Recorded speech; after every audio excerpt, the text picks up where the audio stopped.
Well, we've all seen the videos and pictures. Autonomous equipment is gaining traction within agriculture, but right here at the University of Nebraska, one robot may help solve farmers' labor woes while also filling other gaps as ag engineering is being put to the test in fields across the state. I'm standing in front of a robot. Take a peek at what could be the future of equipment already rolling across the University of Nebraska. We call it Flex Row.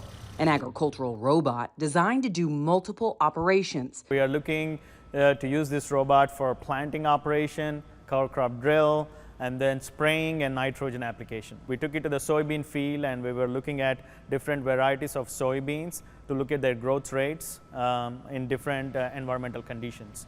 It's controlled by one of two ways, allowed to move by either a robot or autonomously as two cameras on the robot do the work. As we are going through, we can detect, how much biomass is there in that particular image. Driverless vehicles in agriculture are available today, but Butler says Flex Row is unique. This is a very unique agricultural robot. It's very hard to find this type of robot in any other university.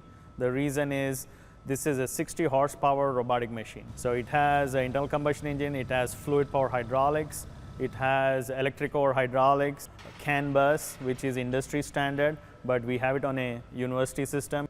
The robot was built from the ground up with the help of both undergrad and graduate students.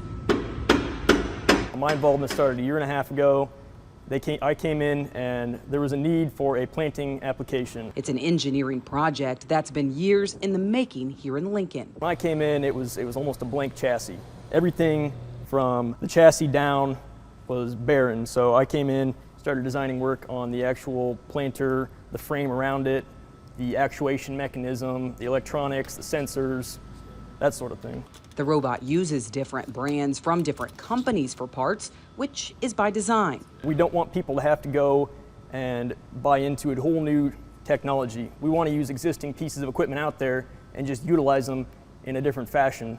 Being this as a semi-autonomous vehicle, we can utilize that to benefit the farmer by saving time and saving energy on their part. These students haven't been immune to the supply chain constraints equipment manufacturers are facing. We are still waiting on, the last crucial component here is a hydroelectric actuator, which is how we control the depth of the seed control. But with word that the final part shipped this week, the game plan is to have Flex Row running on all cylinders by 2023. One thing with this is we are looking at the concept of swarm robotics. Use 10 of these machines. We also have smaller machines too.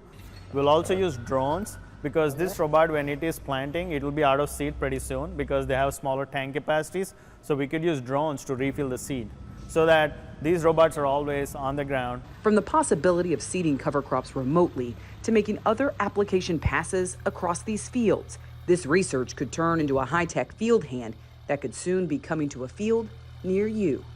From start to finish, that's truly putting skills to the test. Well, we need to take a quick break, and then customer support is next. Self-checkout. Is it a winner for anybody?